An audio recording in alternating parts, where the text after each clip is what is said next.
Hai teman-teman, bertemu lagi bersama saya Guntur Tondang di Risboa Channel. Kali ini kita ngobrolin terkait 10 tahun Bapak Joko Widodo sebagai Presiden Republik Indonesia. Bisa apa beliau selama 10 tahun?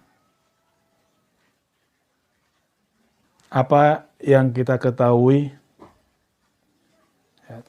tentang kinerja beliau selama 10 tahun ini? Mungkin ini adalah masa kita untuk mereview. Apa yang kita rasakan ya, selama beliau menjadi presiden kita 10 tahun terakhir ini. Tentu dua pertanyaan itu kembali kepada kita pribadi lepas pribadi, ya, sesuai dengan apa yang kita lihat dan apa yang kita rasakan. Ya, bagaimana kita mengikuti perkembangan yang ada di Indonesia selama ini. Setiap orang, teman-teman, ataupun setiap pemimpin pasti memiliki kekurangan dan kelebihan. Setiap orang pasti ada kekurangannya dan ada kelebihannya. Ya. Tergantung bagaimana kita menilai dan memandangnya. Ya. Sesuai dengan apa yang kita rasakan langsung. Karena kata perasaan ini di luar dari data statistik, data-data yang selama ini kita lihat ya. Secara pribadi, ya, saya sangat senang, puas ya, dan termotivasi sejak Bapak Joko Widodo atau Bapak Jokowi menjadi Presiden Republik Indonesia. Dimulai dari tahun 2014 ya, sampai 2024 ini. Ya, ya tentunya masih banyak yang kita perlu perbaiki. Ya. Yang perlu kita benahi dan perlu kita ingatkan. Ya. Khususnya kepada para pejabat-pejabat daerah kita, ya, dari kabupaten kota, provinsi, hingga para menteri ya, yang menjabat di pada masa-masa yang akan mendatang. Ya, untuk kita sama-sama menggapai cita-cita kita Indonesia maju di 2045. Di tahun 2014, ya, saat beliau, Bapak Jokowi, menjadi calon presiden, itu adalah masa yang sangat panas di Republik ini. Ya, saya sudah rasakan ya, bagaimana perpolitikan Indonesia pada saat itu.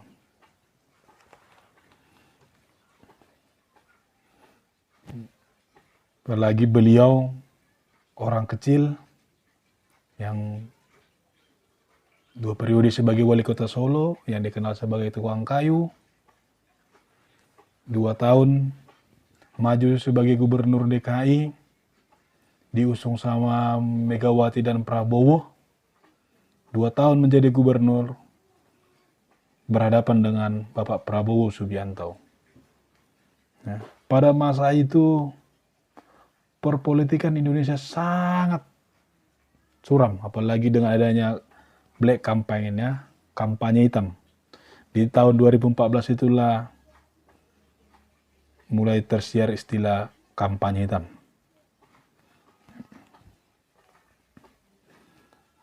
Ataupun black campaign. banyak kampanye-kampanye hitam yang pada di tahun 2014 itu yang kita ketahui bersama. Ya.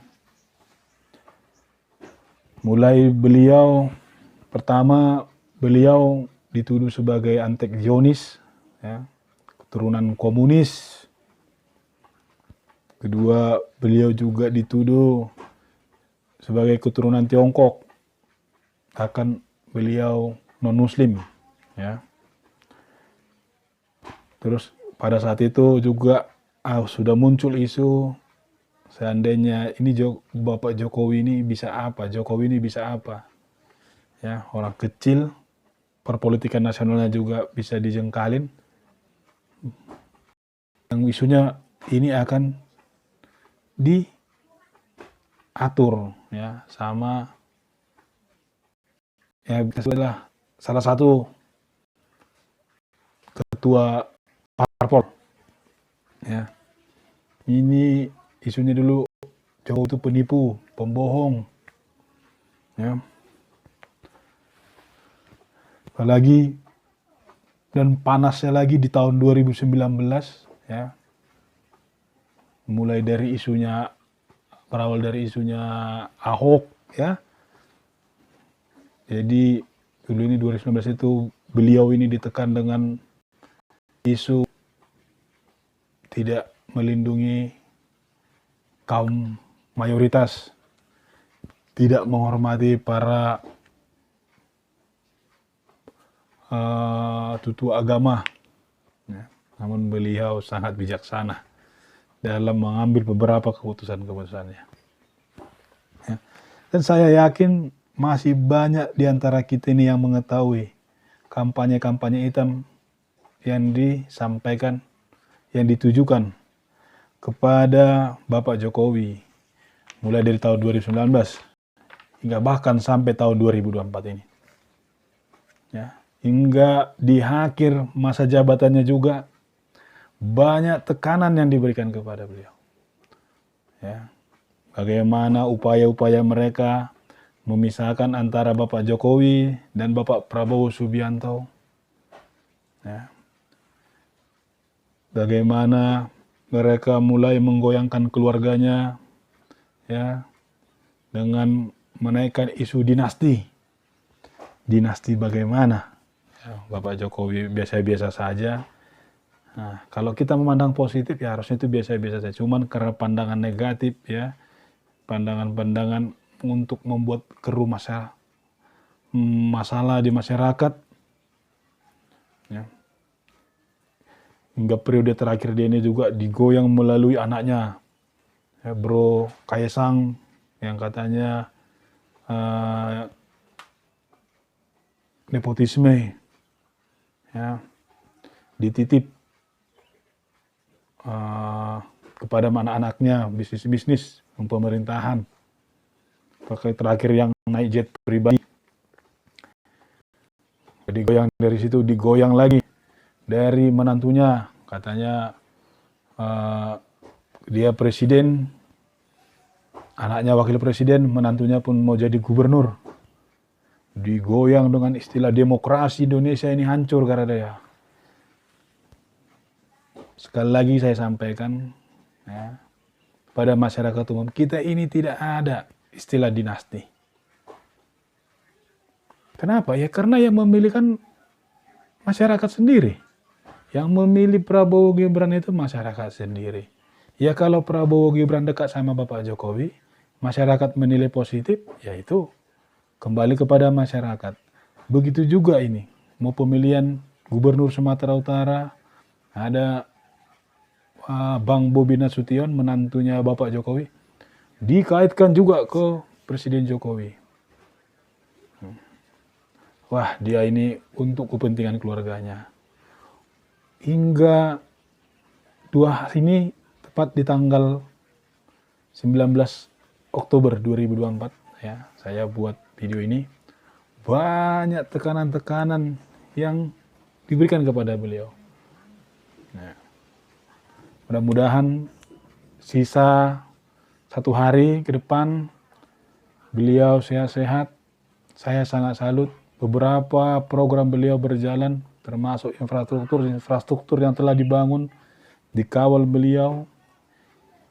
Ya.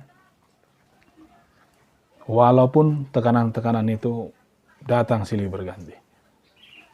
Kembali lagi pertanyaan kita awal. 10 tahun Bapak Joko Widodo menjadi Presiden Republik Indonesia bisa apa?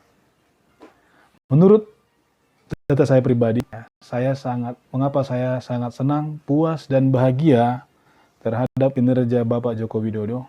Yang pertama, beliau saya anggap sebagai pelopor revolusi mental. Ya. Di 2014 adalah masa puncak karir saya. 2014 adalah puncak karir saya sudah mulai di atas. Secara pribadi.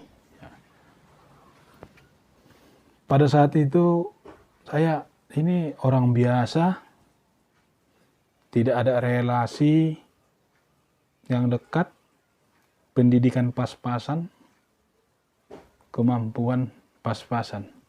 Hanya mental yang bisa saya andalkan. Dan dari beliau bisa menjadi Presiden Republik Indonesia, ini darah saya, hati saya terguncang-guncang. Artinya, di Republik Indonesia ini, kita bisa lihat, kita semua punya kesempatan. Ya, untuk punya kesempatan untuk berbuat baik, untuk menjadi yang terbaik, dan bisa berpengaruh untuk masyarakat banyak. Bapak Jokowi yang dikenal sebagai orang kecil, wajahnya aja dulu lihat. Sekarang aja Bapak Jokowi udah lumayan ganteng. Kalau dulu, samalah dulu kusamnya wajah kami, kurus-kurusnya kami ya, hitamnya saya dulu ya. Dari Solo, kota kecil yang ada di kelilingi sama Kabupaten Surakarta itu, yang ada di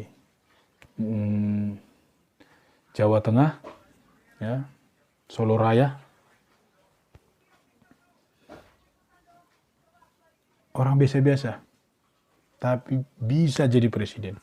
Itu sangat meningkatkan mental saya sebagai orang kecil sejak tahun 2014 itu. Mulai dari situ saya yakin semua. Tidak ada yang tak mungkin. Yang kedua, beliau telah menyelamatkan Indonesia ini dari orang-orang ya, yang suka memecah belah NKRI ini melalui suku. Ya, memecah belah kita bangsa Indonesia melalui agama, bahkan ras. Ya. Teman-teman bisa kita lihat bersama. Ya, pada masa di tahun 2014 ke 2019, ya bagaimana isu SARA sangat tinggi di Indonesia ini. Hingga muncul itu Partai Solidaritas Indonesia. Karena tingginya tingkat intoleransi di Indonesia pada masa itu. Ketiga, ya, beliau itu saya nilai sebagai pelopor pembangunan infrastruktur umum di Indonesia ini. Kita lihat bersama-sama bagaimana infrastruktur di darat, ya, di laut, di udara. Daratan lihat bagaimana terintegrasinya jalur tol Jawa, Sumatera, hingga Papua. Di Kalimantan didirikan beliau ibu kota Nusantara. Itu pekerjaan yang luar biasa. Sudah berapa presiden yang belum berhasil untuk buat itu, namun beliau bisa berhasil. Bahkan kita sudah upacara kemerdekaan Republik Indonesia di IKN, Kalimantan. Ya. Keempat, dari beliau lah kita banyak belajar, dari saya sendiri banyak belajar bagaimana berpolitik santun. Politik itu tidak harus bentur-benturan ternyata. Ya, tidak harus berantam-berantam seperti partai yang merasa pemenang di Indonesia ini, yang maunya ribut saja. Ya. Berpolitik santuy, namun pekerjaannya itu terarah, tuntas, ya. Dari beliau kita banyak belajar bagaimana berpolitik secara demokrasi. Ya. Tidak ada tekanan-tekanan. Beliau memberikan bebas berekspresi kepada para menteri-menterinya. Kita semua bisa melihat bagaimana kinerja para menterinya, bagaimana kinerjanya beliau. Coba kalau ada kepala daerah, contoh kepala daerah di Siantar, di Simalungun, Sumatera Utara, dimanapun berada, kepala daerahnya itu, atau kepala dinasnya itu berani menunjukkan kegiatan-kegiatannya secara media sosial. Kita salut, artinya mereka berani terbuka.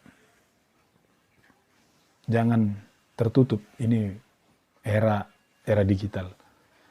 Ya kalau memang kita benar, yang berbuat baik, kenapa takut? Ya kalau kesalahan, semua manusia pasti punya kesalahan. Mari kita ke depannya. Ya. Banyak hal-hal lagi. Ya.